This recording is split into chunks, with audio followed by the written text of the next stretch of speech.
ખબર અરવલ્લીમાં આપનું સ્વાગત છે। હું છું અલ્પેશ રાઠોડ। બાયડ તાલુકાના સાઠંબા પોલીસ મથક વિસ્તારમાં બનેલો એક બનાવ અરવલ્લી જિલ્લાની ખાખીને વધુ બદનામ કરી રહ્યો હોય તેવું લાગી રહ્યું છે। અરવલ્લી જિલ્લાના બાયડ તાલુકામાં આવેલા સાઠંબા ગામમાં આવેલા વાલ્મીકી સમાજના બે લોકો ઝઘડી રહ્યા હતા, ત્યારે વચ્ચે પડેલા એક યુવકને પોલીસ દ્વારા ઢોર મારવામાં આવ્યો હોવાનો આક્ષેપ જે તે અસરગ્રસ્ત વ્યક્તિએ કર્યો છે। મનીષભાઈ નામના એક વ્યક્તિને જણાવ્યું હતું કે આ બાબતે બે યુવાનો બાજુમાં રહેતા બે યુવાનો ઝઘડતા હતા, ત્યારે તેને વચ્ચે છોડાવવા માટે તેઓ વચ્ચે પડ્યા હતા, પરંતુ પોલીસે દરમિયાનગીરી કરી જાણે કે તેઓ આરોપી હોય તેવું વર્તન કરી તેઓને લાકડીઓ વડે ઢોર માર માર્યો હતો। પગથી માંડીને સાથળ સુધી છે, આખા બંને પગથી માંડીને સાથળ સુધી લાલ લાલ જામા પડી ગયા હતા। જોકે આ બાબતે મનીષભાઈએ આક્ષેપ કરી અને જિલ્લા પોલીસને અને અધિકારીઓને માંગ કરી છે કે આ બાબતે જવાબદાર પોલીસ કર્મીઓ હોય એની સામે કાર્યવાહી કરવામાં આવે। સાથે સાથે વાલ્મીકી સમાજના અગ્રણી લાલજી ભગતે પણ માંગણી કરી છે કે જિલ્લા પોલીસ વડા આ બાબતે વચ્ચે પડી અને તટસ્થ તપાસ કરી અને જવાબદાર કર્મચારીઓને સસ્પેન્ડ કરવા સુધી કાર્યવાહી કરી। આ બાબતે તેઓએ અરવલ્લી જિલ્લા પોલીસ વડાને લેખિત રજૂઆત પણ મોકલી આપી છે। સાઠંબા ગામનો વતની છું, વાલ્મીકી સમાજનો છું।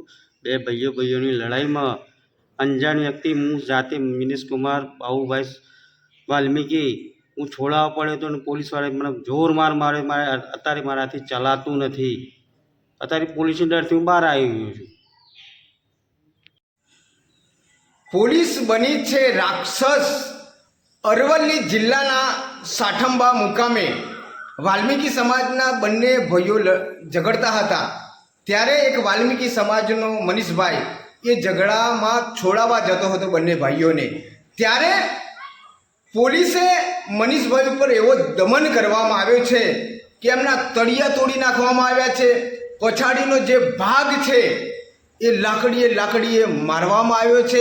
ખરેખર મને એવું લાગી રહ્યું છે કે આવું તો રાક્ષસ હોય તેમ છતાં એ લોકોને મારવામાં નથી આવ્યા। એવા સાઠંબાના પોલીસે નિર્દોષ મનીષભાઈને જે મારવામાં આવ્યો છે, ઢોર મારવામાં આવ્યો છે, એ દુઃખભરી બાબત છે।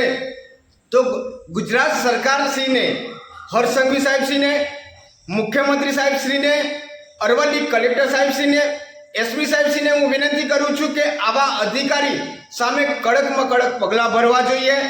આ લોકોને તાત્કાલિક સસ્પેન્ડ થવા જોઈએ। ખરેખર આવા નિર્દોષ માણસને ખૂબ જ મારવામાં આવ્યા છે, એ દુઃખભરી બાબત છે।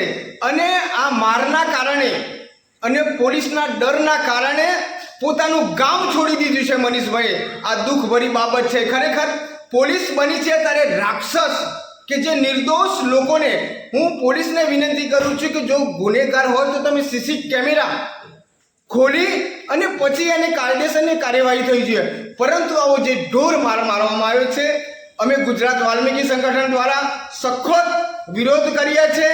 અને આ વ્યક્તિને જો ન્યાય નહીં મળે તો અમે મુખ્યમંત્રી સાહેબશ્રીને અને ગૃહમંત્રી સાહેબશ્રીને અમે આવેદનપત્ર આપવાના।